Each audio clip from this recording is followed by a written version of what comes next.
আজি মই মাত্ৰ দুটা বিষয় ইতিমধ্যে স্কুল ইউনিফৰ্মৰ কথা কৈ গৈছে, দুটা বিষয় আমাৰ মানুহে পাহৰি গৈছে চাগে মানে উল্লেখ কৰিব বিচাৰিছো।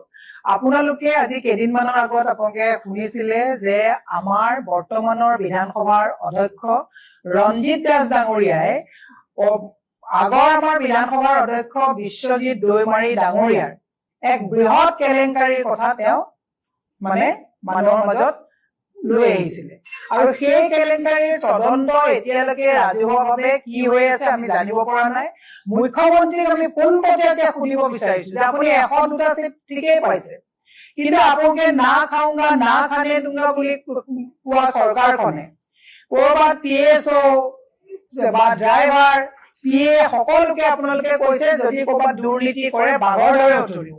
তেতিয়াহ'লে ৰঞ্জিত দাস ডাঙৰীয়াই যি বিশ্বজিৎ দৈমাৰী ডাঙৰীয়াৰ ওপৰত কেলেংকাৰীৰ তদন্ত বিচাৰিছিলে আৰু এতিয়া কৈছে যে তদন্ত হ'ব বুলি কিবা কথা কৈছে, কিন্তু আমাৰ মুখ্য প্ৰশ্নটো হৈছে যে বিশ্বজিৎ দৈমাৰী ডাঙৰীয়াৰ ওপৰত যি ধৰণৰ প্ৰশ্ন উত্থাপন হৈছিলে তাৰ তদন্ত নোহোৱাকৈ কেনেকৈ তেওঁক পদোন্নতি দিয়া হ'ল, আৰু যদি তেওঁ সেই কেলেংকাৰীত জড়িত নহয় তেতিয়াহ'লে ৰঞ্জিত দাস ডাঙৰীয়াই মিছা অভিযোগ আনিলে নেকি?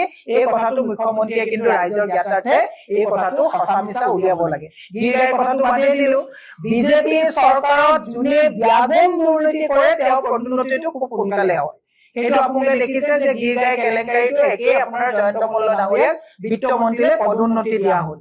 এতিয়া মই সেইকাৰণে আপোনালোকক জৰিয়তে মুখ্যমন্ত্ৰীক আমি প্ৰশ্ন কৰিব বিচাৰিছো যে বিশ্বজিৎ দৈমাৰীৰ দৰে কেলেংকাৰী কৰাটো আপোনালোকৰ পদোন্নতিৰ 1 নম্বৰ ক্ৰাইটেৰিয়া নেকি? এই কথাটো আমি জানিব বিচাৰিছো। দ্বিতীয় আমি এটা প্ৰশ্ন আজি ইয়াত উত্থাপন কৰিব বিচাৰিছো। আপোনালোকে দেখিছে চান্দমাৰী নুনমাটিৰ ফালে যোৱা যিখন অভাৰব্ৰিজ পৃথ্বীৰাজ সেতু, এইখন অভাৰব্ৰিজ নে মৰণৰ সেতু? এই কথাটো চৰকাৰে স্পষ্টীকৰণ দিব লাগে।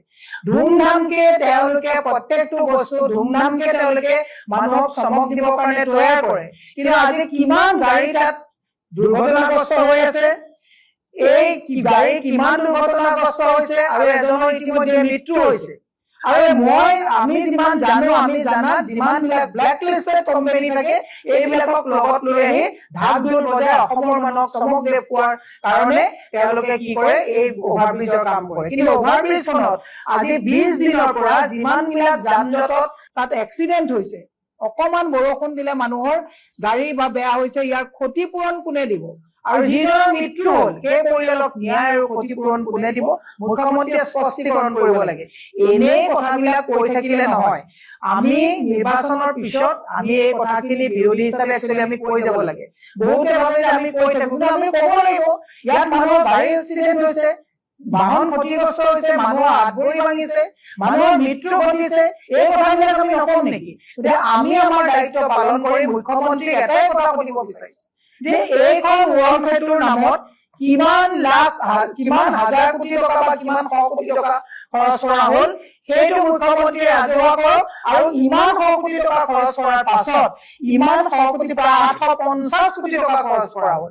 850 কোটি টকা মুখ্যমন্ত্ৰীৰ নিজৰ পইচা নহয়, এইবিলাক আমাৰ পইচা, ৰাইজৰ পইচা। 850 কোটি টকা খৰচ কৰি মানুহে তাত গৈ পেলাই গাড়ী এক্সিডেণ্ট কৰিব, মানুহৰ মৃত্যু মুখত পৰিব, আৰু আমি জবাবদিহি নকৰিম নেকি?